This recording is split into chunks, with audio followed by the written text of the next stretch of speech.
자, 옥타 세미나에 초청해주신 여러분 감사합니다. 옥타 세미나에서 위스키 초보를 위한 가이드를 맡게 된 드렁큰킴입니다. 먼저 간략히 제 소개를 드리면 23년간 오너 바텐더로서 바를 운영하고 있고요. 그리고 위스키 전문 채널 드렁큰킴 채널 주인장입니다. 반갑습니다. 오늘 위스키 이야기를 하는데요. 위스키라는 게 뭘까요? 우리가 보통 하는 건 양주라는 거죠. 양주라고 하면 굉장히 큰 범주예요. 서양 사람들이 먹는 술을 양주라고 부르는데요. 그 양주의 한 카테고리가, 작은 범주가 위스키예요. 거기서 양주가 더 크냐 위스키가 더 크냐 하면 양주가 더 큽니다.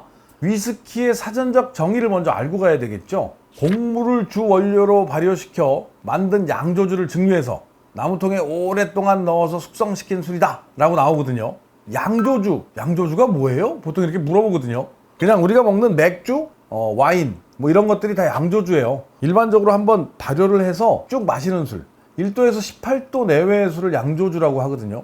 이걸 다시 증류를 해서 증류된 원액을 나무통에 넣으면 이게 위스키입니다. 근데 우리가 뭐 보통 나무통에 다 넣으면 위스키인가요? 라고 물어보거든요. 나무통에 다 넣으면 안 되고요. 포도를 증류해서 만든 와인을 통에 넣으면 브랜디라고 불러요.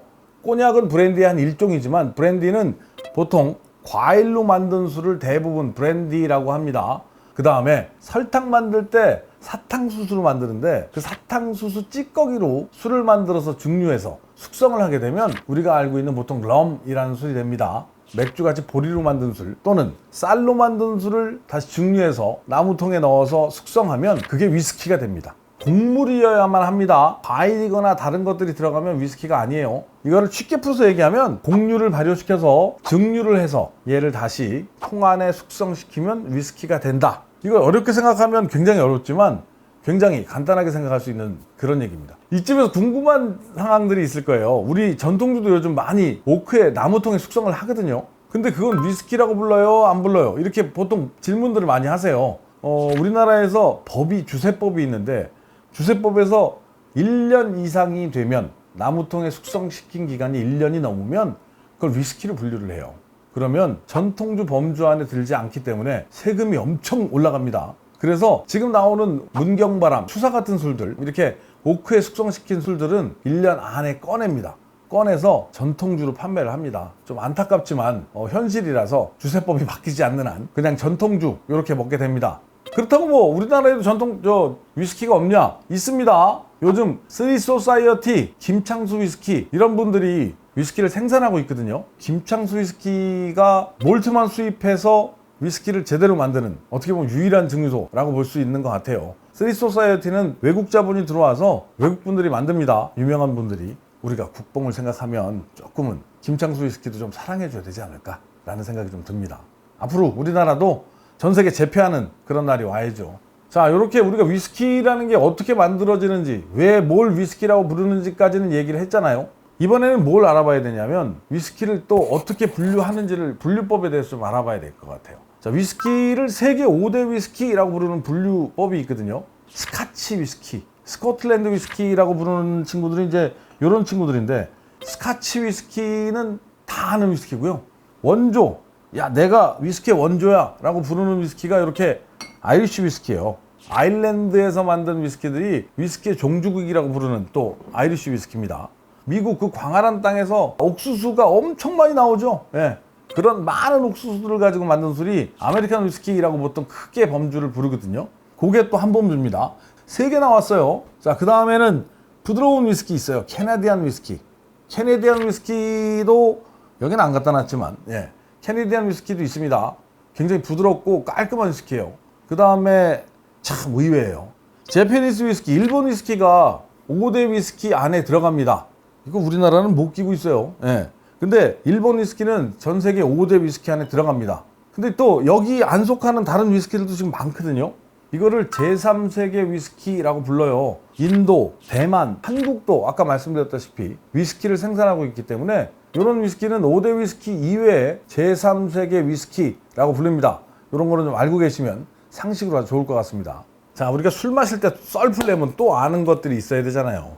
여기 레이블 자세히 보시면 레이블이라고 얘기하는 겁니다. 라벨 아니에요. 라벨. 레이블이라고 얘기해 줘야 돼요. 여기 레이블 보시면 위스키라는 철자가 있잖아요. 여기 보시면 여기는 스코틀랜드 술이라 WHISKY로 끝나요. 근데 이렇게 아일랜드 위스키들 보시면 위스키가 KEY로 끝납니다. 이렇게 미국 위스키도 KEY로 보통 끝나요. 일본 위스키는 또 KY로 끝납니다. 자, 이건 뭘까요? 종주국 싸움에 있어서 보통 스코틀랜드 술은 KY로 끝나고요. 아일랜드계 술들은 KEY로 끝납니다. 이건 뭐냐? 아일랜드 이주민들이 미국에 건너가서 보통 위스키를 많이 만들었거든요. 그 당시에 재료가 없으니까 남는 옥수수를 가지고 술을 만들기 시작했던 게 이 버번 위스키라는 게 탄생된 거거든요. 아일랜드계 사람들이 가서 술을 만들면 이렇게 KEY로 끝이 나요. 이렇게 위스키하고 특이하게 대부분의 미국 위스키들이 아일랜드계 사람들이 만들었기 때문에 철자가 KEY로 끝나거든요. 그 중에 유일하게 몇 군데가 있는데 그 중에 좀 유명한 데가 메이커스 마크를 보시면 KY로 끝납니다. 요거는 스코틀랜드계 이민자가 만든 술이라 이렇게 KY로 끝납니다. 요런 거 알아두시면 어디 가서 이렇게 레이블 보면서 한번 설명해 주시기가 좀 재밌지 않을까? 뭐 이런 생각합니다. 자, 이렇게까지 이런 재밌는 상식들을 얘기를 했는데요. 이 5대 위스키 중에 우리가 제일 흔하게 마시는 위스키들이 일반적으로 뭐 이런 거 아닌가요? 발렌타인, 조니 워커, 유명해서 다 알 것 같아요.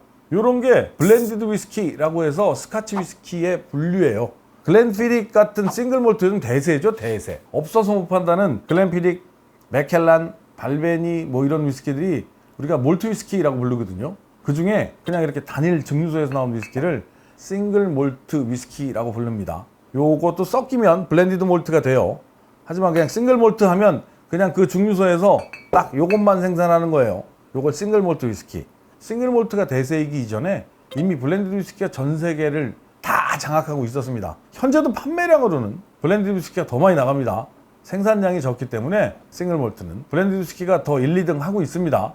거기다가 버번류도 요즘 또 미국 위스키도 되게 유행이에요. 버번 위스키들 많이 들어보셨죠? 잭 다니엘, 뭐 짐빔, 메이커스 마크, 버팔로 트레이스, 요즘 많이들 마시는 이런 위스키로 3가지 분류를 보통 할 수 있을 것 같아요. 미국 위스키, 요거 버번 위스키하고 스카치 위스키하고 전 세계적으로 점유율이 제일 높은데, 스카치 위스키에서 아까 제가 얘기했죠, 블렌디드 싱글 몰트. 되게 어렵잖아요.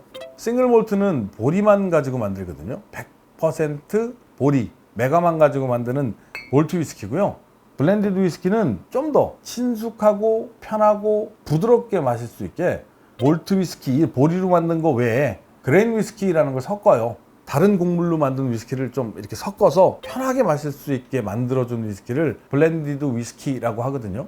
자, 요게 또 재밌는, 우리가 또 어디 나가서 얘기하려고 그러면 썰은 좀 있어야 되잖아요. 옛날에 초창기에 위스키라는 게 막 생산되고 붐이 일었을 때 그때 조금 이름에 얽힌 것들이 있었어요. 싱글몰트 위스키는 대부분 증류소의 이름을 따서 지어요. 글렌피딕도 증류소 이름이 글렌피딕이에요. 맥켈란도 맥켈란 증류소에서 나오는 게 맥켈란이고. 근데 재밌는 건 블렌디드 위스키는 태생 자체가 사람 이름을 따서 만듭니다. 이 지금 조니 워커라는 술도 조니 워커가 창시자예요. 이분 이름을 가지고 술을 만듭니다. 자, 발렌타인도 이분도 발렌타인 유명한 분이에요. 발렌타인의 이름을 가지고 만들었어요. 이게 다 잡화점 하시던 분들, 그분들 술이거든요. 그래서 이름만 가지고도 이게 몰트 위스키구나, 블렌디드 위스키구나, 이렇게 구분이 좀 가는 그런 얘기들이 있었죠. 요즘은 좀 많이 바뀌었습니다. 요즘은 뭐 블렌디드 위스키에도 사람 이름 쓰고요. 싱글 몰트도 좀 다른 버전, 다른 이름으로 나오기도 합니다. 자, 이렇게까지 이런 재밌는 상식들을 얘기를 했는데요. 자, 기본적으로 5대 위스키는 아까 다 기억하시죠? 5대 위스키, 거기에 또 우리가 일반적으로 많이 먹는 3대 위스키, 이렇게 뭐 블렌디드, 몰트, 그 다음에 버번, 이런 얘기들까지만 아시면 그냥 살짝 겉핥기 정도 될 겁니다. 예. 지금부터 이제 배우실 게 중요한 얘기들이에요. 자, 이제 위스키 음용법에 대해서 좀 얘기를 해야 될 것 같아요. 자, 위스키 명법. 일단 글라스를 좀 아셔야 될 것 같아요, 글라스를. 자, 여기 보시면 글라스가 일반적으로 위스키를 드실 때 3가지 글라스가 나오거든요. 이건 이제 노진 글라스라고 해서 향을 좀 많이 맡을 수 있는 노진 글라스. 그 다음에 온도락, 이렇게 좀 넓은 얼음을 넣을 수 있게 만든 온도락 글라스. 스트레이트 잔 또는 샷잔 이렇게 부르는 잔이에요. 이렇게 3가지가 일반적으로 많이 나오는데요. 자, 우리가 기본적으로 알아야 될 게 노징 글라스잖아요. 노징 글라스. 노징 하니까 코 향을 잘 맡게 해주는 그런 글라스예요. 어느 때부턴가 위스키는 향으로 먹는다 라는 얘기들을 많이 하거든요. 노징 글라스가 종류가 여러 가지가 있습니다. 그 중에 이제 대표적인 친구가 이런 글렌캐런 글라스예요. 위스키 종주국이라고 얘기하는 스코틀랜드 위스키 협회에서 인정한 공식잔이에요. 공식잔. 얘가 튼튼하기도 하고요. 크리스탈입니다. 그리고 입구가 이렇게 입구가 좁게 돼 있어요. 이런 글라스가 향을 다 모아줘서 우리가 향을 다 맡을 수 있게 만들어주거든요. 그래서 저는 무조건 웬만하면 글렌캐런 쓰시라고 좀 많이 권하고 있거든요. 요거 마실 때도요, 굉장히 좀 느낌이 있습니다. 잡으실 때 이렇게 밑에 잡아주시고요. 이렇게 탁 이렇게 크리스탈 소리가 납니다. 자, 다음 온도락 글라스인데요. 좀 요건 좀 특이하죠. 굉장히 물방울 같이 생긴. 요건 블렌더스 글라스라고 해서 블렌더스 마스터들, 또 특히나 시향만 하시는 마스터들이 많이 쓰는 잔이거든요. 향만 맡고 마시긴 조금 버거울 것 같습니다. 이게 지금 입구가 좁아가지고 웬만해서는 이게 먹기가 힘들거든요. 특히나 서양 사람들 코가 커가지고 이게 잘 안 돼요. 우리 동양인들은 괜찮을 것 같지만, 자, 요거를 이렇게 잡으셔서 스왈링을 쫙 해주시면 향을 다 모아서 냄새만 이렇게 딱 맡는 그런 글라스입니다. 사실 일반인들이 가지고 있기에는 조금 부담되는 잔, 닦기도 힘들어요. 글렌캐런 말고 리델 글라스 같은 이런 글라스들도 나와요. 물론 이건 리델 아닙니다. 근데 리델이 잔이 좀 더 비싸요. 이 글렌캐런보다. 글렌캐런이 일반적으로 한 10,000원 내외면 구할 수 있는 아주 좋은 글라스거든요. 리델 글라스 같은 경우는 보통 일반적으로 살려면, 이거 리델 아닙니다. 요거 살려면 보통 한 4, 5만 원 정도 줘야 되는 그 정도 금액이라, 그리고 또 림이 얇아요. 그래서 향 맡고 마시기에는 좋은데 관리가 좀 힘들다는 단점. 자, 다음 온도락 글라스인데요. 온도락 글라스는 일반적으로 우리가 뭐 올드 패션 글라스 또는 온도락 뭐 이런 글라스라고 얘기를 하는데, 여기다 그냥 큰 얼음 넣기 위해서 만든 잔이거든요. 옛날에 냉장 시설이 없을 때니까 위스키를 좀 시원하게 마시고 싶을 때 여기다가 돌을 넣었다고 하네요. 그 개울가에 있는 돌을. 그것도 썰이에요. 일종의 썰. 그래서 온도락이라고 하는데, 다른 썰은 얼음을 넣고 여기다가 술을 따르면 바위 위에 부서지는 것 같다라는 느낌 때문에 그렇게 했다는 두 가지 썰이 있어요. 정설은 없습니다. 요거는 이제 칵테일 할 때도 많이 타요. 뭐 갓파더나 아까 얘기했지만 올드 패션드 같은 거 만들 때 요 글라스를 많이 사용을 합니다. 일반적으로 온도락 하면 그 향이 깨진다고 하는 분들이 있는데요. 향이 좀 약해지는 경우가 많습니다만, 오히려 온도락 했을 때 향이 살아나는 술들도 있거든요. 그 중에 하나가 좀 저렴하게 먹을 수 있는 술 중에 시바스리가 12년 전 정도는 여기다가 얼음을 넣고 온도락술 했을 때는 굉장히 풍미가 살아납니다. 니트로 마셨을 때보다 훨씬 더 부드러운, 또 화사한 느낌을 가질 수 있어요. 그래서 꼭 온도락이 나쁘다, 좋다 라기보단 술의 개성에 따라 좀 다르다 라고 이야기하고 싶네요. 자, 스트레이트 잔, 우리가 뭐 샷잔 이렇게 얘기를 하는데요. 요즘 이 잔을 달라고 하시는 분들이 거의 없어요. 대부분 이렇게 노징 글라스나 아니면 온도락스에다가 그냥 니트로 드시더라고요. 이 잔을 사실 저는 좋아합니다만, 개인적으로 버번 위스키나 뭐 일반적인 위스키 마실 때 이렇게 착 털어넣기 좋거든요. 착. 그래서 많이들 쓰는데 요즘 많이 안 씁니다. 그래서 좀 아쉽게도 좀 이 잔이 좀 인기가 없는 그런 잔이 됐습니다. 이런 술은 사실은 이제 이런 위스키 먹을 때 많이 먹죠. 우리가 일반적으로 아까 소개한 위스키보다 좀 다른 위스키인데, 요거 많이 보셨죠? 이런 술. 요거는 저도주 위스키예요. 저도주. 보통 우리나라에서 나오는데 37도, 뭐 36도 이 정도 나오는 술인데 위스키라고 분류가 안 되는 술이에요. 그래서 갑자기 소개를 좀 하고 싶었어요. 이게 스카치 위스키라는 말을 쓸 수는 없고요. 그냥 위스키입니다. 스카치라는 말을 쓰려면 기본적으로 40도가 넘어야 되는데 36.5도 뭐 이러면 저도주 위스키라고 따로 분류가 됩니다. 근데 우리나라에서 뭐 판매량이 거의 탑 클래스입니다. 이제 잔을 소개를 해드렸어요. 뭐 쓸데없는 얘기까지 했지만, 자, 이렇게 잔을 소개해드렸는데 술을 마시는 방법에 대해서, 음용법에 대해서 좀 얘기를 해야 될 것 같아서 좀 말씀을 드릴게요. 글렌캐런 글라스를 가지고 술을 음용하실 때 3가지 단계로 술을 마시게 됩니다. 술을 따르고요, 눈으로 맛을 봅니다. 이렇게 위에서도 보고요, 옆에서도 이렇게 컬러를 봅니다. 자, 그 다음에 스왈링을 쫙 해서 스왈링이라고 해요. 예. 뭐 와인에서는 스왈링, 그다음 트월링 이렇게 두 개 얘기를 하거든요. 스왈링은 이렇게 한 번만 한쪽으로만 쫙 돌려서 이 안에 있는 알코올을 날려주고요. 가지고 있는 본연의 향들을 더 끌어올려 주려고 이렇게 공기하고 접촉을 시키는 거거든요. 에어레이션 시킨다 뭐 이런 얘기를 많이 하거든요. 다 공기 접촉하는 그 방식이에요. 트월링은 요거를 이렇게 치고 반대로 치고 이렇게 치면 접촉이 더 많아지니까 조금 더 많이 산화하게 되거든요. 근데 뭐 일반적으로 스왈링 한쪽으로 돌리는 걸 많이 합니다. 이렇게 많이 돌리고 딱 잔을 보시면 잔의 점도가 레그가 쫙 떨어져요. 와인처럼. 근데 일반적으로 짙을수록 아 이건 좀 당도가 있구나, 조금 단술이구나 라고 아마 느끼시면 될 것 같습니다. 100%는 아닙니다만 거의 대부분은 이렇게 스왈링하고 잔을 딱 보시면 쫙 늦게 쫙 떨어지는 친구들은 좀 달아요. 달고 좀 더 맛있어요. 컬러를 쫙 보시면 진짜 다양한 컬러, 그 다음에 다양한 농도를 느끼실 수 있거든요. 자, 이제 두 번째는 이 잔의 용도에 맞게 향으로 맛을 보는 거예요. 자, 잔을 스왈링을 착 했죠. 공기랑 접촉을 다 시킨 다음에 향을 딱 음미하시는 거예요. 근데 이거를 도수가 높기 때문에 코를 이렇게 집어넣으시면 대부분 술이 알코올이 팍 칩니다. 그래서 하고 다른 향을 못 느껴요. 자, 그럴 때는 내가 실수했구나. 손을 내 살냄새를 한번 맡으세요. 그래서 내 기억을 한번 탁 없애고 다시 스왈링을 하고 향을 조금 띄어서 맡으세요. 띄어서. 자, 그래도 알코올이 친다. 그러면 조금 더 공기하고 접촉을 많이 시키세요. 스왈링을. 얘기하면서 그냥 친구하고 얘기하시는 거예요. 편하게. 근데 좀 그것도 좀 있어 보여요. 예, 이렇게 딱 얘기하면서 뭐하니? 그러면 스왈링 중이야. 딱 이렇게 얘기하면 되거든요. 자, 그렇게 하고 향을 딱 맡아보시면 다양한 향들이 나와요. 뭐 우리가 위스키에 갖고 있는 뭐 훈연향, 과일향, 꽃향 뭐 이런 다양한 향들이 여기서 쫙 납니다. 그거를 조금 많이 즐기시다 보면 향만 가지고도 굉장히 좋은 위스키들이 있어요. 이건 향을 계속 맡고 싶다 하는 그런 술들이 있습니다. 그래서 이런 각각의 다른 술에 있는 향들을 찾아보시는 것도 되게 재미가 있을 것 같아요. 향까지 맡았잖아요. 그럼 이제 세 번째, 이번엔 진짜 맛을 봐야 돼요.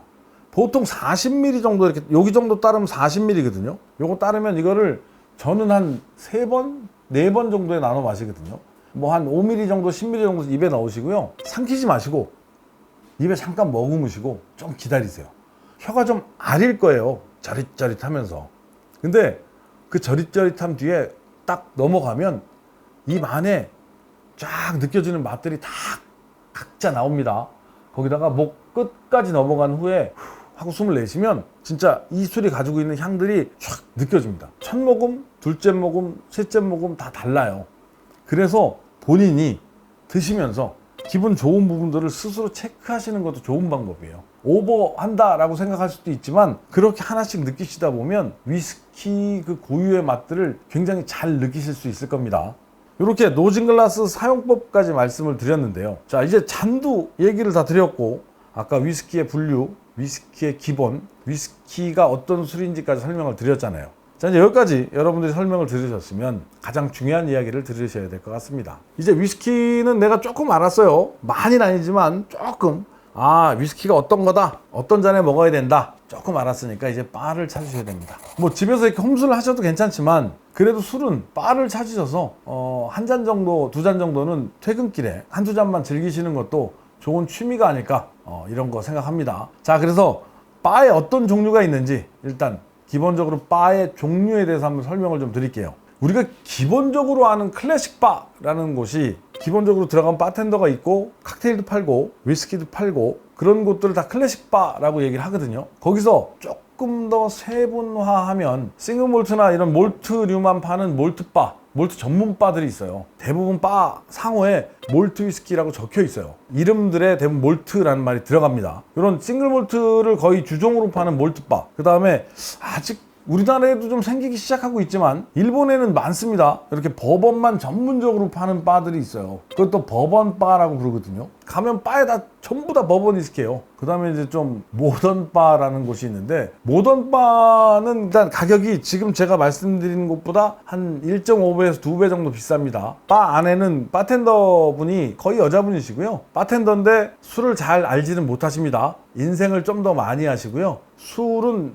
아마 손님들이 더 많이 아는 그런 바인데요. 가격은 조금 비쌉니다. 요즘 유행하는 게 이제 라운지 바들이 뭐 이태원, 뭐 압구정 이쪽에 되게 유행하고 있어요. 라운지 바는 가시면 보통 DJ들이 나와서 음악 착 틀어주시고 좀 이렇게 흔들흔들하면서 드시는 라운지 바 뭐 이런 바들이 있고, 옛날에는 많았는데 요즘은 좀 없어진 플레이어 바, 병 돌리고 막 화려하게 쇼도 하고 그때가 좀 좋았죠. 2000년 초반쯤에 굉장히 유행했던 플레이어 바들 뭐 이런 것들이 쫙 있었습니다. 여러 가지 바들이 있는데 술을 위스키 한 잔 즐기시기에는 뒤쪽에 말씀드린 바보다는 클래식 바나 몰트 바, 버번 바 이런 위스키를 조금 전문적으로 취급하는 바에 가셔서 거기서 한 잔 정도 드셔보시는 거를 권합니다. 가시면 이제 또 궁금하실 거예요. 바에 들어갔는데 야, 이건 뭐 메뉴판도 너무 어렵고 메뉴판을 봐도 이게 무슨 소리인지도 모르겠고 힘들어요. 그럴 때는 제일 먼저 바텐더한테 도움을 요청하시는 게 일단 제일 좋은 방법이고요. 바를 몇 번 가보신 분들은 가장 중요한 게 또 버젯을 정해주시는 게 가장 중요해요. 내가 오늘 나를 위해 얼마를 쓰겠다?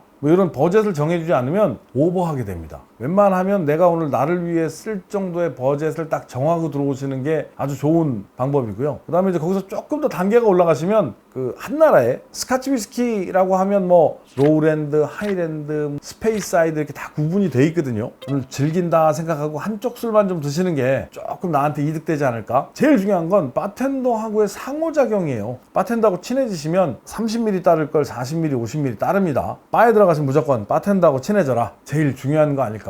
라는 생각을 합니다. 지금까지 바를 다니고 바에 가서 어떻게 해야 내가 좀 바텐더와 친해질 수 있는지 뭐 이런 이야기들을 해봤는데요. 또 바에 가시는 분들 외에도 집에서 홈술 하시는 분들 있잖아요. 홈술 하시는 분들은 또 저렴한 곳에서 술을 사실 수가 있거든요. 인터넷 보시면 뭐 나만의 냉장고 이런 데서 행사도 가끔 하고요. 그 다음에 보트린 벙커나 이렇게 파는데 이런 데 가서 또 사시면 괜찮은데 행사하시는 거 위주로 사시는 것도 좋고요. 정보를 카페 같은 데 들어가셔서 많이 찾아보세요. 그러면 좋은 정보들이 많이 흘러나옵니다. 그리고 시간 되시면 남대문도 한번 이렇게 훑어보시는 거 좋은데요. 가서 일단 이거 코 이렇게 안 걸리시려면 조금 전문가인 척하고 남대문도 싸게 살 수 있는 곳이긴 합니다. 거기도 요즘은 가짜 팔거나 그러지 않기 때문에 가서 편하게 구하실 수 있습니다. 여러분들하고 여러 가지 얘기를 좀 해봤는데요. 나 초보자인데 어떤 술부터 먹어야 돼요? 라고 이렇게 물어보시는 분들이 많아서 제가 술을 몇 가지를 좀 추천을 해드리겠습니다. 이거는 사심 없는 제 추천입니다. 초보자가 먹기에 좋은 술들을 좀 추천해 주세요 라는 얘기를 많이 들었습니다. 근데 아까 제가 세 종류가 일반적으로 제일 많다고 말씀드렸거든요. 자, 일단 버번 위스키, 그 다음에 싱글 몰트 위스키, 블렌디드 위스키, 요 세 가지가 일반적으로 제일 많이 드시고 제일 많이 판매를 하거든요. 구하기도 제일 쉽고, 거기서 초보자가 먹기에 가장 좋은 술, 너의 추천 뭐 이런 거 있잖아요. 드렁큰 픽, 그걸 한번 제가 해볼게요. 한번 말씀드릴게요. 근데 그렇게 말씀드리기에 앞서서 제가 세 가지 맛의 특성은 좀 알아야 되지 않나? 라고 생각이 드네요. 자, 일단 싱글 몰트 위스키는 기본적으로 도수가 좀 있는 데다가 조금은 특별한 맛들이 있어요. 술마다 고유의 맛, 특별한 맛들, 그 다음에 증류소의 맛들이 다 달라서 초보자들이 시작하기에 좋은 싱글 몰트도 있지만 힘든 싱글 몰트도 있습니다. 근데 일반적으로는 싱글 몰트는 풍미가 강한 향이 좋은 아이들이 많거든요. 블렌디드 위스키는요, 지금 이 싱글 몰트에 그레인 위스키라는 곡물, 다른 곡물로 만든 술을 섞었기 때문에 좀 마시기 편하게 블렌딩 한 거거든요. 우리 뭐 커피도 블렌딩 하잖아요. 위스키도 블렌딩을 해놓으면 편하게 마실 수 있게 만들어 놓은 이런 술들이 되는 거죠. 그래서 맛이 변하지 않습니다. 블렌디드 위스키는 거의 맛이 변하지 않고 누가 마셔도 접근성이 용이한 위스키로 만들어 놓은 게 블렌디드 위스키예요. 버번 위스키는 기본적으로 곡물 중에 옥수수를 51% 이상 썼기 때문에 오크통을 많이 차링을 해서, 차링이라는 말 어렵죠? 안에를 막 이렇게 불로 태워요. 그러면 그 나무에서 나오는 그 단성분들이 얘하고 결합돼서 단맛이 먼저 많이 납니다. 근데 단점은요, 새 오크통을 쓰니까 이렇게 타격감이라고 하죠. 목에 딱 들어갈 때 팍 찌르는 느낌이 있어요. 그리고 기본적으로 도수가 45도 정도는 됩니다. 보통 싱글 몰트도 40도부터 시작을 하고 블렌디드 위스키는 대부분 40도거든요. 43도나. 근데 버번은 45도 정도부터 시작해야 좀 이건 술이구나 라고 얘기를 하거든요. 그래서 타격감은 있지만 끝맛은 달콤하다. 그래서 좀 좋은 버번을 드시면 굉장히 좋은 느낌이 올 겁니다. 자, 그래서 어떤 술을 추천할래? 라고 얘기하면 일단 버번 위스키를 시작하실 때는 입문 3대장 중에 버펄로 트레이스를 좀 권하고 싶습니다. 뭐 얘가 일단 부드럽고 타격감이 좀 덜하기 때문에 시작하기 아주 좋은 그런 버번 아닌가? 맨날 이런 생각합니다. 자, 여기 또 우연치 않게 또 싱글몰트 꺼내놨는데 요즘 품기예요, 품기. 품기라서 없지만 글렌피딕 하면 싱글몰트의 원형 같은 술, 좀 부드럽고 청사과 같은 아주 상큼한 맛이 나는 그런 싱글몰트거든요. 초보자들 입문하기에 진짜 좋은 술 추천해 주세요. 그러면 사실 글렌피딕하고 발벤이에요. 같은 회사에서 나온. 이게 참 요즘 구하기 힘들어서 좀 안타까운 그런 마음이지만 구할 수 있다면 요거를 한번 드셔보시길 바랍니다. 요거 아니면 요즘 제가 좀 구할 만한 술로 추천을 하면 요 아노. 아주 부드럽고 초보자 마시기에 너무 좋은 싱글몰트예요. 요거는 지금 현재 구할 수 있으니까 요거는 좀 구해서 초보자시라면 꼭 드셔보십시오. 이거 잘 느끼시면 저는 레몬 사탕 같은 맛이 났거든요. 새콤하고 상큼한 느낌? 싱글몰트 중에 이렇게 부드럽고 상큼한 녀석은 별로 없는 것 같아요. 요거 강추합니다. 강추. 그 다음에 블렌디드 위스키 하면 우리가 딱 떠오르는 게 조니 워커하고 발렌타인, 그 다음에 아까 얘기했던 시바스 리갈, 세 가지가 거의 우리가 알고 있는 그 블렌디드 위스키의 그냥 다 기본 아닌가? 뭐 이런 건데요. 그 중에 저는 조니 워커 좋아합니다. 부드러운 술을 좋아하긴 하지만 밸런스가 너무 좋아서 훈연향이 싫으시면 요거 말고 시바스 리갈. 근데 난 훈연향도 좋아 라고 하시면 조니 워커 블랙 정도 시작하시면 너무 좋을 것 같습니다. 자, 지금까지 여러 가지 술도 소개시켜 드렸고요. 초보자면 좀 드셔봐야 될 만한 술도 좀 추천을 해드렸는데요. 자, 위스키라는 게 한 잔 한 잔 마시면서 느낌을 가지고 마시는 거지 이게 취하라고 마시는 건 아니거든요. 자, 여러분들도 좋은 취미 가지셨으면 좋겠습니다. 자, 지금까지 위스키 초보를 위한 가이드를 진행했던 드렁큰킴이었습니다. 자, 여러분들도 즐거운 위스키 생활 즐기시기 바랍니다. 감사합니다.